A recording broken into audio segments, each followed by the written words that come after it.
আল্লাহু আকবার, আল্লাহু আকবার, লা ইলাহা ইল্লাল্লাহ, আল্লাহু আকবার, আল্লাহু আকবার, লিল্লাহিল হামদ। আলহামদুলিল্লাহ, আলহামদুলিল্লাহ নাহমাদুহু ওয়া নাস্তাঈনুহু ওয়া নাস্তাগফিরুহু ওয়া নু'মিনু বিহি ওয়া নাতাওয়াক্কালু আলাইহি ওয়া নাউযু বিল্লাহি মিন শুরুরি আনফুসিনা ওয়া মিন সাইয়্যাতি আমালিনা। من يهده الله فلا مضل له ومن يضلله فلا هادي له ونشهد أن لا إله إلا الله وحده لا شريك له ونشهد أن سيدنا وحبيبنا ومولانا محمدا عبده ورسوله الذي أرسله بالحق بشيرا ونذيرا وداعيا إلى الله بإذنه وسراجا منيرا. فقد قال الله تعالى في كلامه المجيد وفرقانه الحميد.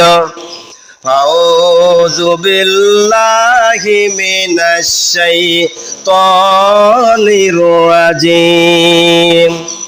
بسم الله الرحمن الرحيم. إن الله وملائكته يصلون على النبي يا أيها الذين آمنوا صلوا عليه وسلموا تسليما. اللهم صل على سيدنا مولانا محمد وعلى آل سيدنا نبينا محمد. وبلغ العلا بكماله كشف الدجى بجماله حسنت جميع خصاله সাল্লাল্লাহু আলাইহি ওয়া আলিহি।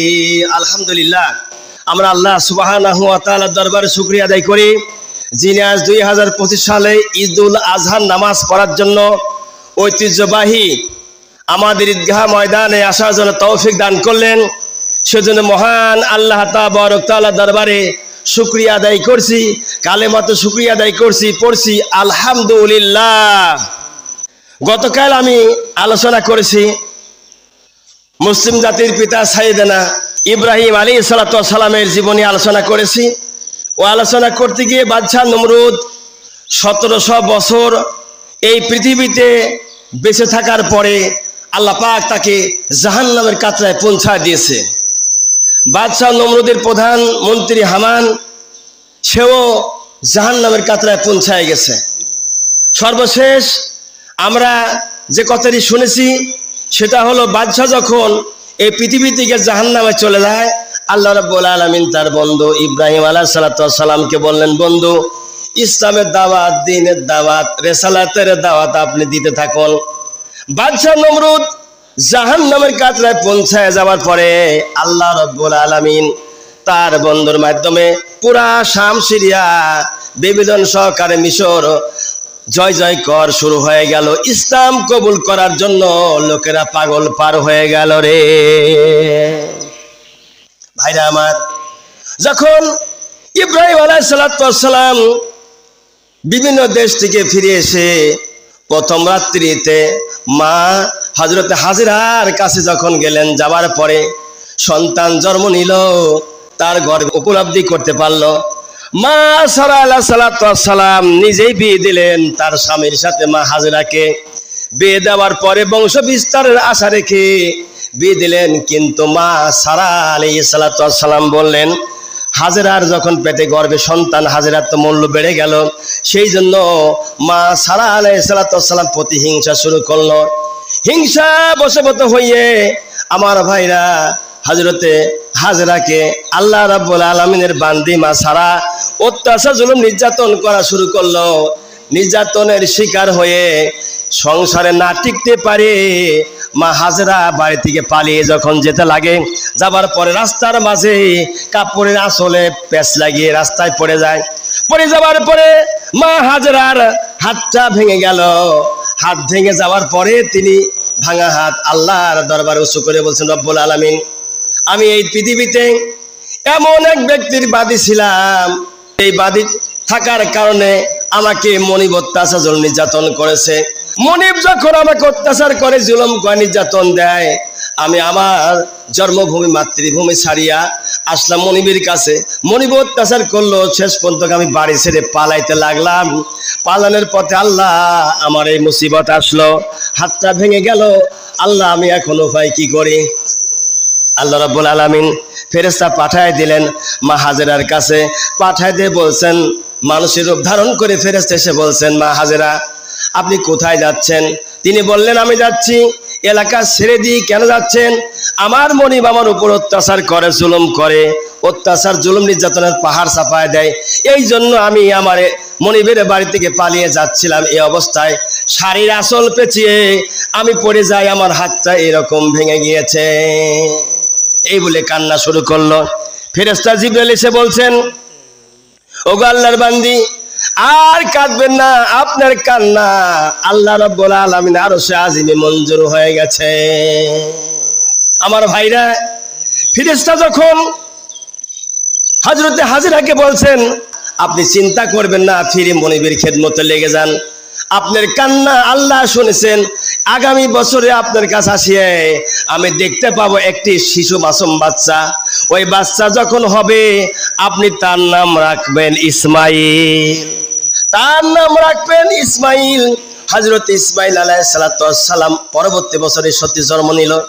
মা হাজেরা আলাইহিস সালাতু ওয়াস সালাম মা সারার খেদমতে আবার চলে গেলেন। যাওয়ার পর যখন সন্তান হলো, হওয়ার পরে সন্তানটিকে দেখে মা সারা আলাইহিস সালাতু ওয়াস সালাম হিংসায় বশবর্তী হয়ে অনেক কিছু শুরু করলো, অত্যাচার জুলুম নির্যাতন। শেষ পর্যন্ত আল্লাহর নবী হযরত ইব্রাহিম আলাইহিস সালাতু ওয়াস সালাম যখন বাড়ি আসছে, মা হাজেরা আলাইহিস সালাতু ওয়াস সালামের কান্নাকাটি দেখে হযরত ইব্রাহিম বলছেন, হাজেরা রে কাঁদতেছো কেন, কারণটা কি? হযরতে হাজেরা বলেন, পয়নের স্বামী, আপনার স্ত্রী ছাড়া আমাকে অত্যাচার জুলুম নির্যাতন করেছে। কেমনি করে করলো অত্যাচার জুলুম নির্যাতন, বলো দেখি শুনি।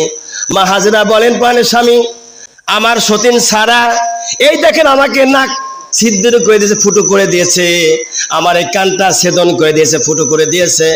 দেখেন তাকায় রক্ত ঝরতেছে, আমি রক্ত ঝরতেছে, আর আমার এই যন্ত্রণা আমি সহ্য করতে পারছি না। হযরত ইব্রাহিম আলাইহিস সালাম কিছুই বললেন না, না বলিয়ে বলছেন, হাজেরা রে, এই যে স্বর্ণের অপেল তুমি নাকে পড়ো, এই যে স্বর্ণের দুল তুমি কানে নাও। নাকে আর কানে যখন মা হাজেরা আলাইহিস সালাতু ওয়াস সালাম স্বর্ণের দুল পড়লেন, মা হাজেরার চেহারা যা ছিল তার চাইতে সৌন্দর্য আল্লাহ রাব্বুল আলামিন দ্বিগুণ করে দিয়েছেন, বলি সুবহানাল্লাহ। আমার ভাইরা, বাবাগণ, মা বোনেরা, মা হাজেরা আলাইহিস সালাতু ওয়াস সালাম স্বর্ণের দুল পড়ার কারণে যখন সৌন্দর্য বৃদ্ধি হয়ে গেল, কিন্তু মা সারা চেয়েছিল হাজেরা যদি চেহারা অসৌন্দর্য হয়ে যায় নাক কান ছেদনের কারণে, তাহলে আমাকে আমার স্বামী বেশি ভালোবাসবে। এটা ছিল তার টার্গেট, কিন্তু টার্গেট মিস হয়ে গেল। মা হাজেরা চেহারা আরো বেড়ে গেল সৌন্দর্য, সুবহানাল্লাহ। এই দৃশ্য দেখে মা সারা আলাইহিস সালাতু ওয়াস সালাম বলছেন, হাজেরা রে শোনো, আমি চেয়েছিলাম একটা, হয়ে গেল আর একটা। সুতরাং যার জন্য গর্ত করলাম, আমি গর্তের মধ্যে আমি তো নিজেই পড়ে গেছি, তার মানে আমাকে তো অসৌন্দর্য দেখাচ্ছে, এখন তোমাকে সৌন্দর্য আর বেশি দেখাইতেছে স্বর্ণের গহনা পরার কারণে। আমার ভাইরা, মা সারা আলাইহিস সালাতু ওয়াস সালাম বলেন, হাজেরা তুমি আমাকেও নাক আর কান ছিদ্র করে দাও। নাক আর কান ছেদন করা হলো। মা সারা আলাইহিস সালাতু ওয়াস সালাম তিনি স্বর্ণের দুল এবং নাকের ফুল ব্যবহার করলেন। স্বর্ণের নাকের ফুল, কানের দুল মা সারা আলাইহিস সালাম ব্যবহার করলেন। এই পৃথিবীতে মা বোনরা কান লাগায় শুনুন, আপনাদের মা, আমাদের মা হযরতে হাজেরা থেকে শুরু হয়েছে নাকের ফুল কানের দুল ব্যবহার করা। তার আগে এই পৃথিবীতে নাকের ফুল কানের দুল এই সুন্নতটা কোন নবীর আমলেই ছিল না, বলি মারহাবা। আমার ভাইরা, মা হাজেরা আলাইহিস সালাতু ওয়াস সালামের চেহারা যখন দ্বিগুণ বেড়ে গেল, মা সারা আলাইহিস সালাতু ওয়াস চেহারা ওরকম দ্বিগুণ বেড়ে গেল। এরপরেও মা সারা আলাইহিস সালাম মা হাজেরাকে অত্যাচার করলো। এমন একদিন কি ইব্রাহিম আলাইহিস সালামকে ডেকে বলছেন, প্রাণের স্বামী, আপনার স্ত্রী আর আপনার এই শিশু সন্তানকে এমন একটা মরুভূমিতে রেখে আসবেন যেখানে মানুষ নাই, জন নাই, গাছপালা নাই, পশু পাখি নাই, এমন একটা জায়গায় আপনি আপনার সন্তানকে রেখে আসবেন। হযরত ইব্রাহিম সাল্লাম চোখের কোণায় তার পানি এসে গেল। 100 বছর বয়সে পরে আমার সন্তান হয়েছে। সন্তান তো হবেই না, আল্লাহ রব্বুল আলামিনের কাছে তিনি অত্যন্ত ফরিয়াদ জানাইছিলেন।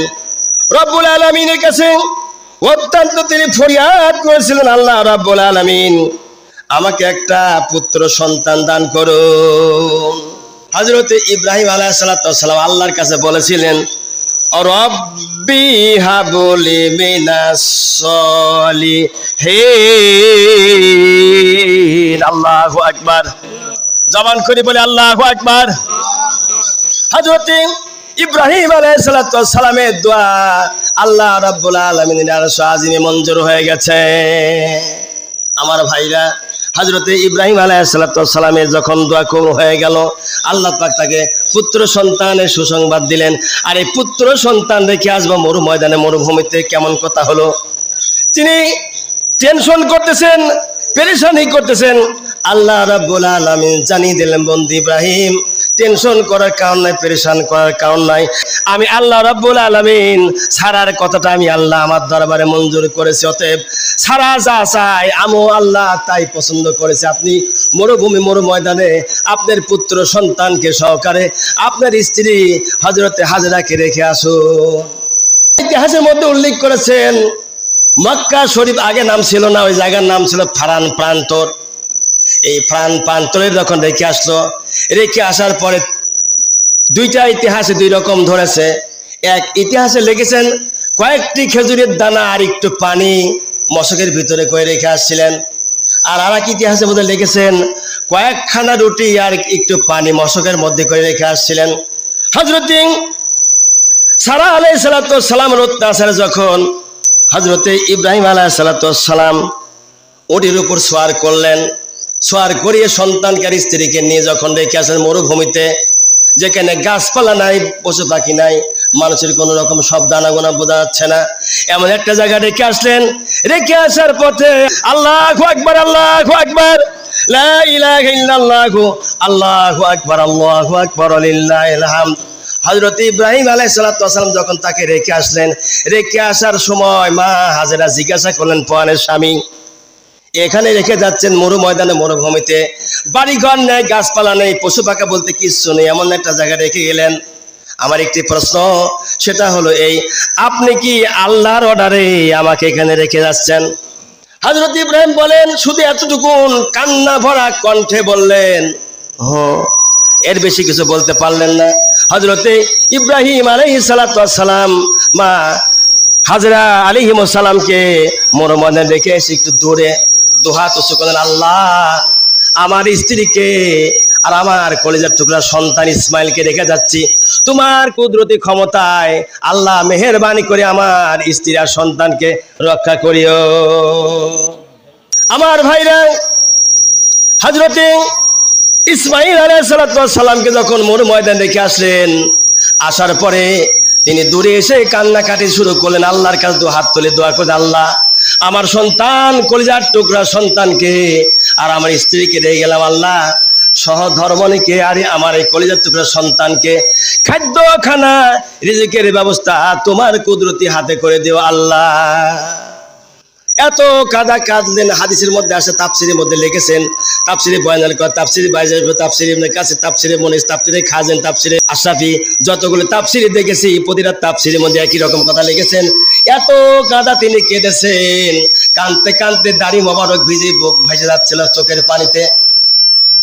আল্লাহ রাব্বুল আলামিন আরশ থেকে খবর করে দিলেন, আমার বন্ধু আর কাঁদতে হবে না, আপনার কান্না আমি আল্লাহ আমার আদালতে মঞ্জুর করে নিয়েছি। হযরতে ইব্রাহিম আলাইহিস সালাম চলে আসলেন, সারা আলাইহিসসালামের কাছে বেশ কিছুদিন পরে মনে পড়লো সন্তানের কথা, মনে পড়লো স্ত্রীর কথা। মা সারাকে বলছেন, সারা রে, আমার সন্তান ইসমাইলকে আমি দেখতে যাব, তোমার অভিমত কি? মা সারা বললেন, কয়না স্বামী যাবেন যান, কিন্তু আপত্তি নেই, তবে যেই উটির উপরে চড়ে যাবেন, উট থেকে আপনি নিচে মাটিতে পাও রাখতে পারবেন না। সত্য করে দিলেন। মা হাজরা আলাইহিসসালামকে দেখতে যাবেন, ঠিক আছে, আমার কোনো আপত্তি নাই। উট থেকে নামার পরে মাটিতে পাও রাখবেন না।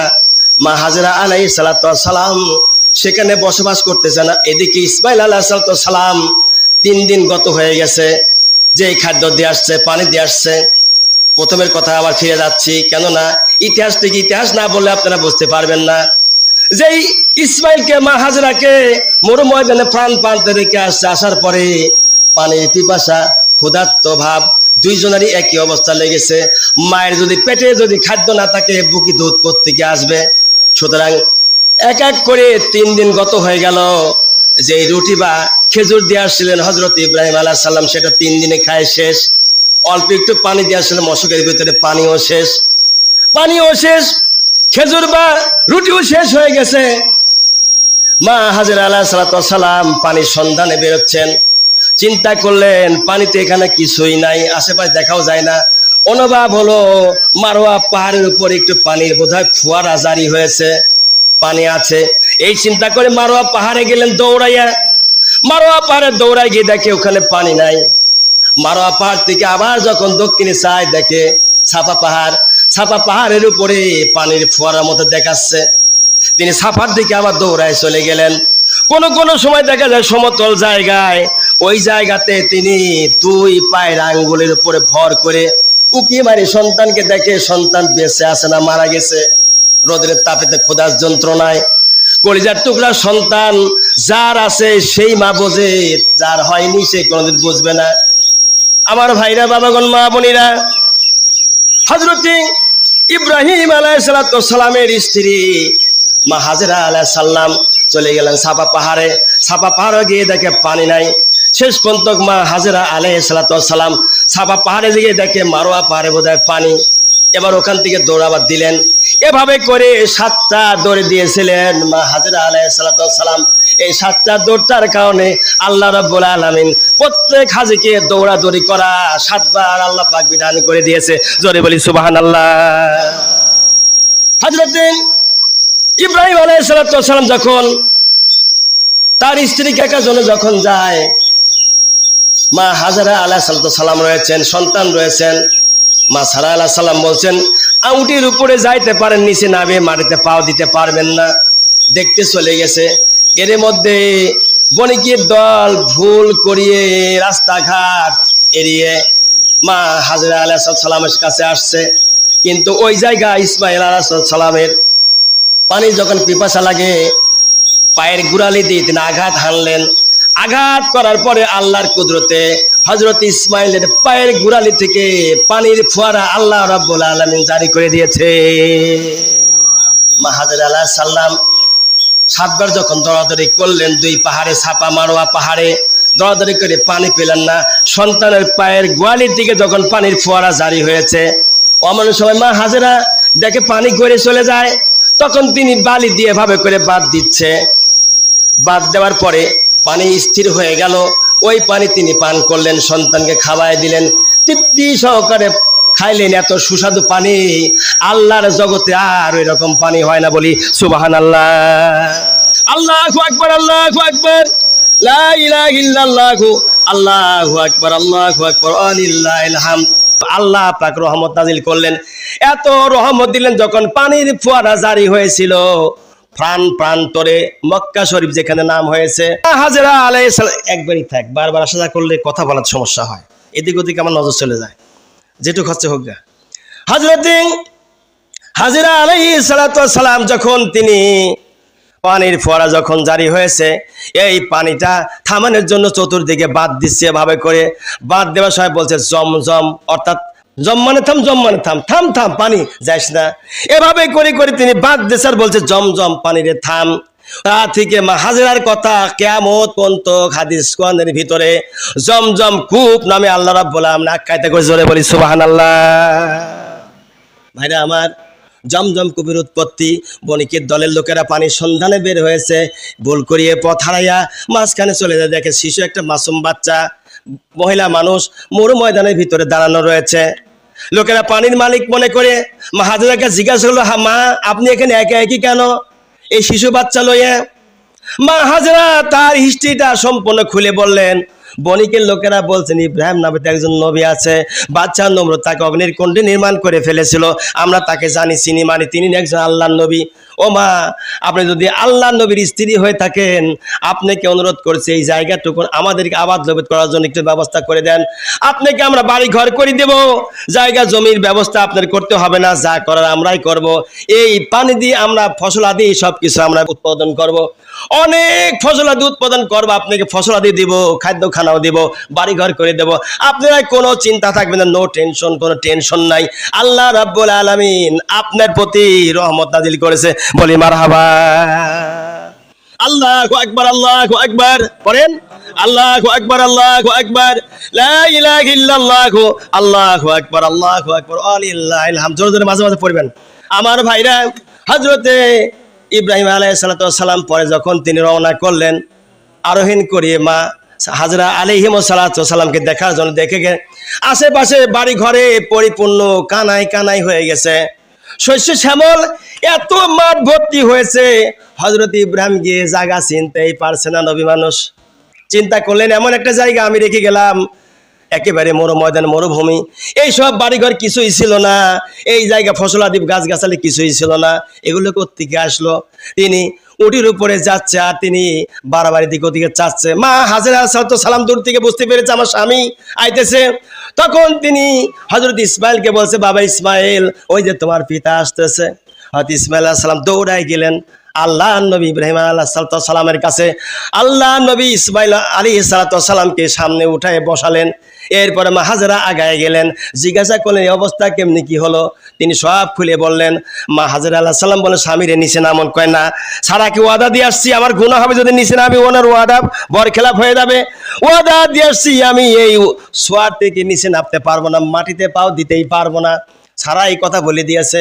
মা হাজেরা এত ধৈর্যশীল ছিলেন ভাই।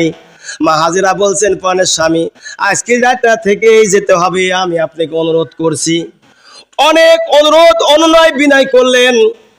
হযরত ইব্রাহিম আলাইহিস সালাম যে মাটিতে পা রাখা যাবে না।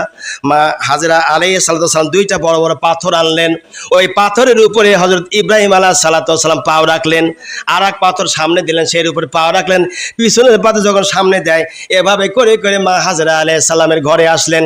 আসার পরে তার যখন অনুরোধ এড়াতে পারলেন না, শেষ পর্যন্ত অনুরোধ ক্রমে রাতটা কাটাই আসলেন। এভাবে করে মাঝে মাঝে যাওয়া শুরু করলেন।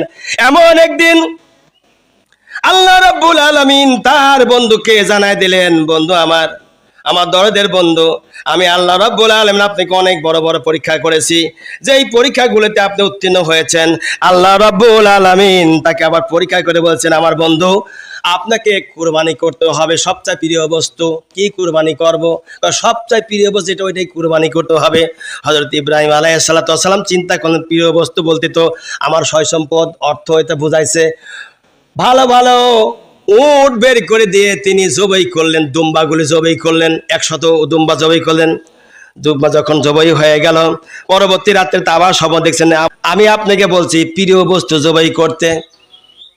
আবার তিনি 100 উট জবাই করলেন, ভালো ভালো দেখি, সবচেয়ে ভালো ভালো বড় বড় দেখি জবাই করলেন। জবাই করার পরে যখন তিনি জবাই করলেন, কিন্তু আল্লাহ রাব্বুল আলামিন জানিয়ে দিলেন না, এটাও হয়নি, আপনাকে অবশ্যই অবশ্যই এমন এক বস্তু জবাই করতে হবে যা আপনার সবচাইতে প্রিয় বস্তু। বললেন, প্রভু আমার সবচাইতে প্রিয় বস্তু আমার কলিজার টুকরা ইসমাইল। হযরত ইসমাইলের চাইতে আর প্রিয় বস্তু কিছুই নাই। আল্লাহ রাব্বুল আলামিন বললেন, আপনার প্রিয় বস্তু যেটা সেটাকেই আপনি কুরবানি করুন। আল্লাহ বলেন, ফাবাশশারনাহু বিগুলামিন হালিম। আমার ভাইরা, হযরতে ইব্রাহিম আলাইহিস সালামকে সুসংবাদ আল্লাহ পাক দিলেন যে সঞ্চিত পুত্র সংবাদ, যে সুপুত্রটি হবে নেককার, ইমানদার, পরহেজগার, এমন একটা পুত্র সংবাদ আল্লাহ রাব্বুল আলামিন তাকে দান করে দিলেন। পুত্রকে জবাই করার কথা আল্লাহ পাক বললেন। সর্বশেষে গিয়ে তৃতীয় রাত চলে গেল। 3 রাত পর পর 3 দিন 300 উট কোরবানি করেছে আল্লাহর রাস্তায়, মঞ্জুর হয়নি। সর্বশেষে ইতিহাসে লিখেছেন, চতুর্থ দিনই চিন্তা করলেন আমার পুত্র সবচাই কলেজার টুকরা, আমার কাছে প্রিয়, সয় সম্পদ, টাকা পয়সা, বাড়ি গাড়ি সবার চাইতে আমার সন্তান হলো প্রিয়। কেননা অনেক ইতিহাসের মধ্যে আছে, অত ইতিহাস আর বর্ণনা করার সময় নাই, কোরবানি কাজলি ঠেকাবো দেখিয়ে। আল্লাহ নবী হযরত ইব্রাহিম আলাইহিস সালাম চতুর্থবার কুরবানি করার জন্য চললেন, রওনা করলেন হযরতে হাজেরার কাছে। যাওয়ার পর বলছে, হাজেরা রে, সন্তানকে তুমি সাজায় গুছায় দাও, আমি এক জায়গায় তাকে নিয়ে যাব। কোথায় নিয়ে যাওয়া হবে তিনি তা হাজেরার কাছে বললেন না। কেননা যদি বলে মহিলা মানুষ সন্তানকে নাও ছাড়তে পারে অথবা টেনশন করতে পারে, সেই জন্য বলে আমাকে দাও। মা হাজেরা আলাইহিস সালাম সুন্দর পোশাক পরাইয়া সাজা গোছায় সন্তানকে বাড়ি থেকে বের করে দিল। তখন তার বয়স 12 বছর, তাওরাতের মধ্যে লিখেছে। অন্য ইতিহাসে লিখেছে 8 বছর, না 8 মতান্তরে 12 বছর। আল্লামা কেরামত আলী রহমাতুল্লাহ তিনি তার ইতিহাসের মধ্যে লিখেছেন 12 বছর তার বয়স। বই থেকে একখানা বই লিখেছে আল্লামা রুহুল, সে তার মধ্যে লেখা রয়েছে 12 বছর তার বয়স ছিল। এই 12 বছরের সন্তান নবী মানুষ, হুষ্ট পুষ্ট, তাজা, লম্বা চড়া, কোনো অংশ কম নয়। যেমন চেহারা তেমন আল্লাহ নবীর নূর হযরত ইসমাইলের কপালে চমকাইতেছিল। আলমার ভাইরা, হযরত ইসমাইল আলাইহিস সালাম খেলাধুলা করতেছে। হযরত ইব্রাহিম আলাইহিস সালাম গিয়ে বলছেন, বচ্চ তোমার মা তো তোমাকে রেডি করে দিয়ে, চলো আমরা দুই বাপ হতে বের হই। বের হলো, ছুরি ছিল লুকায়িত নিজের তেমনে। সন্তানকে নিয়ে রওনা করেছেন কোন জায়গায়? মিনাই বাজারে।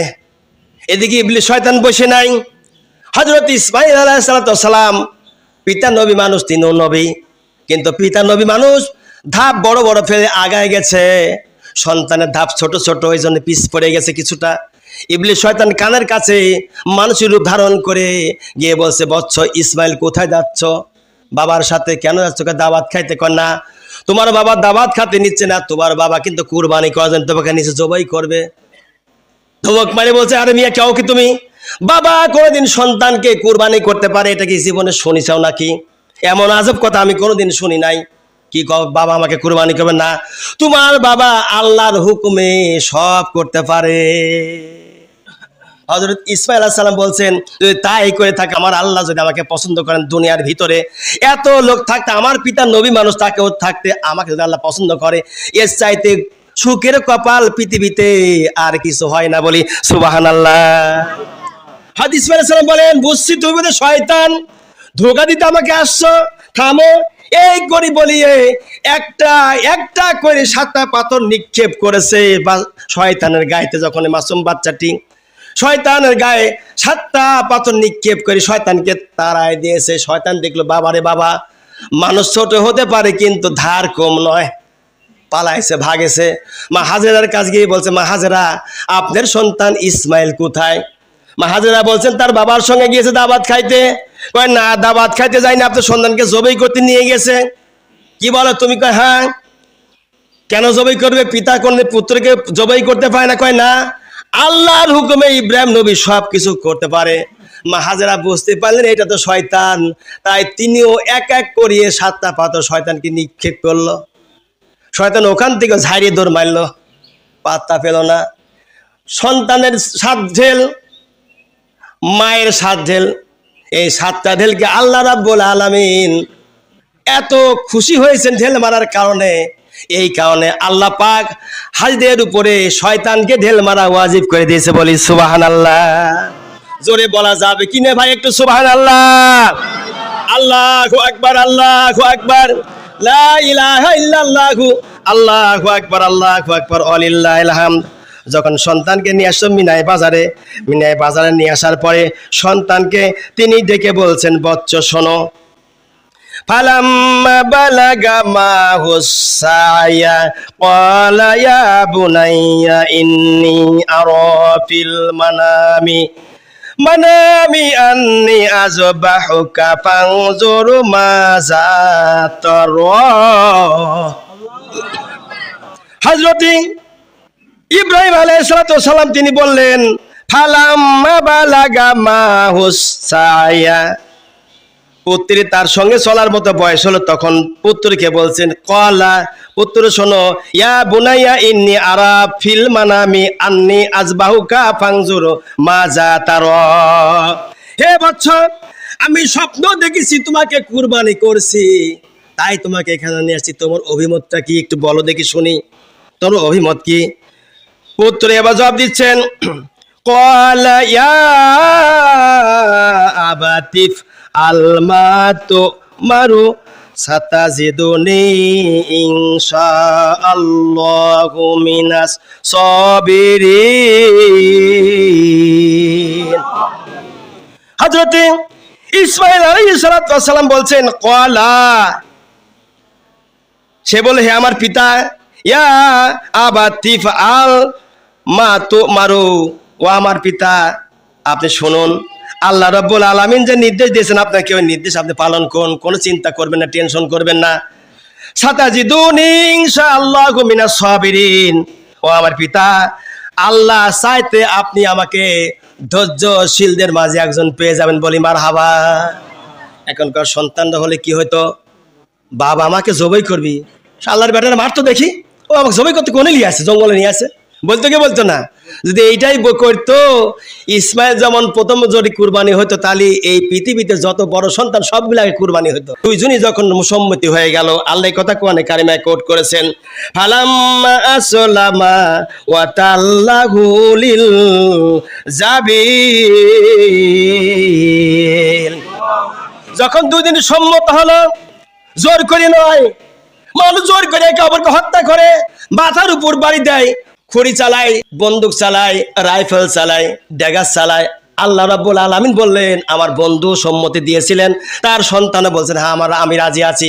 তখন সন্তানকে যখন তিনি ছুরি চালানোর জন্য শুয়াই দিলেন জমিনে, যখন শুয়া দিলেন, আল্লাহ রাব্বুল আলামিন সে কথা কোরআনে কারিমার মধ্যে কোট করলেন, ওয়া নাদাইনাহু আইয়া ইব্রাহিম, যখন জমিনে শুয়াই দিলেন, আল্লাহ রাব্বুল আলামিন বলছেন, ও জিব্রাইল, আমার বন্ধু জমিনে তার সন্তানকে শোয়া দিয়েছে জবাই করার জন্য, আমার বন্ধু আমার কথা অনুযায়ী তিনি সব করতেছে। এত বড় বড় পরীক্ষা থেকে আমি আল্লাহ রাব্বুল আলামিন আমার বন্ধুকে রক্ষা করেছি, আজও রক্ষা করবো রে জিব্রাইল। আল্লাহ কেমনি রক্ষা করবে, যে ছুরি চালাইতেছে। ইব্রাহিম সালাতু সালামকে যখন আল্লাহর নির্দেশ দেয়, ইসমাঈল নবী বলতেছেন, পিতা আপনার একমাত্র আমি সন্তান, আপনি আমাকে জবাই করার জন্য নিয়ে আসছেন, জবাই করবেন, বেশ ভালো কথা, কিন্তু আপনার একমাত্র সন্তান যদি আমাকে জবাই করেন, আর এই চোখ যদি দিয়ে আপনি তাকায় দেখেন, তাহলে পরে আপনার মায়া জাগবে, মায়া হবে।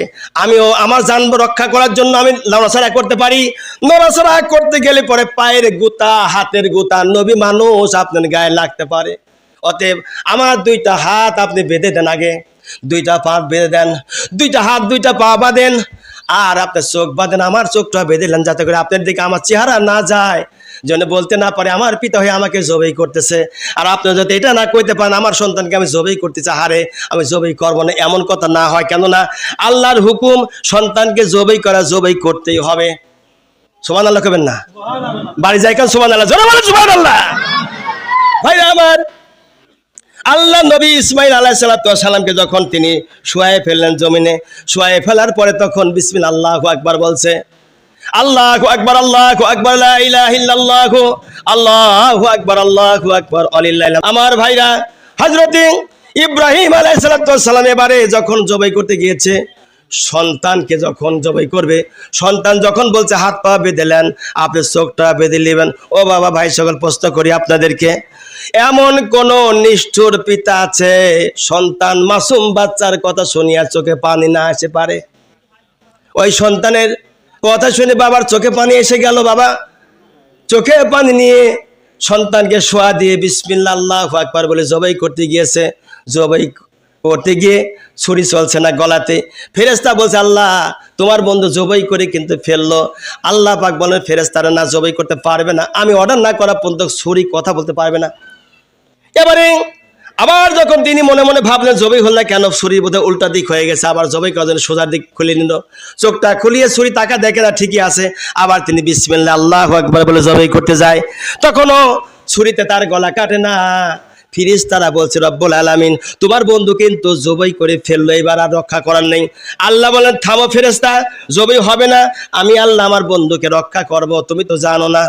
আল্লাহ ওই যে ইসমাইলকে এবার জবাই করবে, ওই দেখা যাচ্ছে তিনি চোখ খুলে আবার সোজা হয়েছে দেখে নিল, ধারালো সাইডে কেন তাও দেখে নিচ্ছে। তৃতীয়বারের বার জবাই করার উদ্যোক্ত হবে, এমন সময় তিনি মনে মনে ভাবলেন যে শরীর বোধ হয় বাকশক্তি হারিয়ে ফেলেছে। পাশেই ছিল একটা পাথর, পাথর উপরে আঘাত হানলো ছুরি দিয়ে। ইব্রাহিম সালাম আঘাত হানার করে বলছে ছুরি রে, তোর কি বাকশক্তি হারিয়ে ফেলেছিস, তোর কি কাটার কোনো শক্তি নাই। ছুরির জবানকে আল্লাহ পাক নির্দেশ দিয়ে দিলেন, ছুরির তোর জবান খুলে কথা বল আমার বন্ধুর সাথে, বলে দে আপনার ডিউটি আপনি পালন করেন আর আমি আল্লাহর ডিউটি পালন করতেছি। ছুরির জবান খুলে বলছো আল্লাহ নবী আপনার দায়িত্ব আপনি পালন করতে থাকুন আর আমার ডিউটি আমি পালন করি। আপনাকে শুধু একবার বলেছে জবাই করার কথা, তাই আপনি পেরেশান হয়ে গেছেন, আর আমাকে 70 বার বলছে খবরদার আমার বন্ধুর গলা কাটিস না। অতএব আপনার দায়িত্ব আপনি পালন করুন। ছুরি এবারে তৃতীয়বার যখন চালাইতে গেছে গলার উপরে, তখন ছুরিটা নিচে দেবে গিয়েছে। হযরত ইব্রাহিম আলাইহিস সালাম মনে করেছেন আমার পুত্র জবাই হয়ে গেছে। আল্লাহ বলেন হে জিবরাইল ফেরেশতা, জান্নাতের ভিতরে আদম নবীর সন্তান হাবিল আর কাবিল দুইবার গন্ডগোল করাতে এক ভাইয়ের আমি কুরবানি কবুল করেছিলাম। যেই দুম্বাটি কবুল করেছিলাম 2000 বছর যাবত ধরে জান্নাতের মধ্যে আমি আল্লাহ ফেলেছি, ওই দুম্বাটি ইসমাইলকে নিয়ে তুই কোলে নে আর দুম্বাটা নিচে শুয়ায় দে। আল্লাহ দুম্বাকে বলছেন দুম্বারে নড়াচড়া করবি না, আমার নবী তোরে জবাই করবে, খবরদার ও শব্দ বল তুমি করতে পারবি না। দুম্বাকে নির্দেশ দেওয়ার পরে দুম্বা শরীর নিচে যখন চলে আসে আর ইসমাইলকে কোলে জিবরাইল আলাইহিস সালাম নিয়েছে। এদিকে ইব্রাহিম নবী চিন্তা করলেন আমার সন্তান বোধহয় জবাই হয়ে গেছে, কেননা ছুরি তো এখন নিচের দিকে দেবে গেছে, দেবে যাওয়াই মানে তো জবাই করা কি। উনি চিন্তা করতে লাগলেন। পিতা এবারে তৃতীয়বার যখন ছুরি দিয়ে বলছেন বিসমিল্লাহ আল্লাহু আকবার, যখন জবাই করার জন্য ছুরি দিয়ে বিসমিল্লাহ আল্লাহু আকবার বলছেন, সাথে সাথে ছুরি নিচে দেবে গেছে। জিবরাইল ফেরেশতা জান্নাত থেকে অতি দ্রুত দুনিয়াতে যতবার আসছে তার মধ্যে একবার ওই দিনকে জিবরাইল ফেরেশতা অতি দ্রুত গইতে জান্নাত থেকে দুম্বালে ইসমাইলের নিচে ছোঁয়া দিয়েছে আর ইসমাইলকে জমিন থেকে উঠায়া কোলে রেখেছে। ইব্রাহিম সাল্লাম চোখ খুলে দেখে পাশে জিবরাইল ফেরেশতা, তার কোলে তার সন্তান, আর নিচে জবাই হয়ে গেছে আল্লাহর দুম্বা। এরই মধ্যে চতুর্দিক থেকে আওয়াজ আসতেছে, ফেরেশতা মণ্ডলী বলতেছে আল্লাহু আকবার আল্লাহু আকবার, লা ইলাহা ইল্লাল্লাহ আল্লাহু আকবার আল্লাহু আকবার ওয়ালিল্লাহিল হামদ। এই পর্যন্ত আজকের আলোচনা, এখনই জামাত শুরু হবে ইনশাআল্লাহ। জামাত শুরু হওয়ার পূর্বে একটা কথা বলছি ভাই, এই দুম্বা জবাই হয়ে গেল, দুম্বার পশম দিয়ে কি তৈরি হলো, দুম্বার চামড়া দিয়ে কি তৈরি হয়েছিল, এই বিষয়ে সামনের তারিখে আলোচনা হবে ইনশাআল্লাহ আগামী জুমাতে। না আসলে কিন্তু বুঝতেই পারবেন না, আলোচনাগুলি এমনি এমনি সুন্নতগুলি চলে যাবে। আল্লাহ রাব্বুল আলামিন যে আলোচনাগুলি শুনলাম এই কাজটা করার কথা, কারণটা কি? কারণ একটাই, যেন আমরা পারি আল্লাহর খাস বান্দা হতে পারি, নৈকট্য লাভ করতে পারি। এই জন্য আল্লাহ রাব্বুল আলামিন হযরতে ইসমাইলের পরিবর্তে জান্নাত থেকে দুম্বা দিয়েছিলেন। এই দুম্বা দেওয়ার বিধান হয়েছে, এটা হলো আমার নবী ইব্রাহিম আলাইহিস সালাতু ওয়াস সালামের সুন্নাত। কিয়ামত পর্যন্ত কোটি কোটি হাজিরা সাধারণ মানুষ কুরবানি করে আল্লাহর খাস বান্দা হয়ে কবরে চলে যাবে। সেজন্য আপনারা সকলেই যেই নিয়ত করে কুরবানি দিচ্ছেন, কুরবানি সহি নিয়ত করবেন। আল্লাহ তোমার সম্পদ থেকে আমি ব্যয় করলাম তোমার রাস্তায় দিয়ে দিয়েছি, এর প্রতি আমার কোনো দাবি নাই। 2 টুকরা গোশত পাইলেই কি না পাইলেই কি, থাকলেই কি না থাকলেই কি, তোমার গরিব মিসকিন ইতিম বান্দা যারা কুরবানি দিতে পারে নাই, টাকার অভাবে অর্থের অভাবে, আল্লাহ তাদের জন্য আমি বিলাই করে দিয়েছি। এই নিয়ত সই করবেন। আল্লাহর দরবারে রক্ত পৌঁছায় না, গোশত পৌঁছায় না, কিচ্ছু যায় না, যাই হলো বান্দার তাকওয়া, অন্তরের খবরটা যায়। অন্তর যদি সই হয়ে যায়, আমার আল্লাহ বান্দাকে মাফ করিয়ে ওই উট দুম্বা কুরবানি খাসি বকরি ভেড়া ছাগল যা দিয়ে দিবেন, ওটাকে অত অনেক বড় বানা দিয়ে হাসরের ময়দানের দিনকে যেই প্রান্তে থাকেন ওই প্রান্ত থেকে লক্ষ লক্ষ মাইল দূরে সোয়ার করাইয়া কিয়ামতে আপনাকে কবর থেকে তুলে নিয়ে আল্লাহ জান্নাতের মেহমান বানাইয়া দিবে। লিল্লাহে তাকবীর, লিল্লাহে তাকবীর। ময়দান বলি জিন্দাবাদ। এখন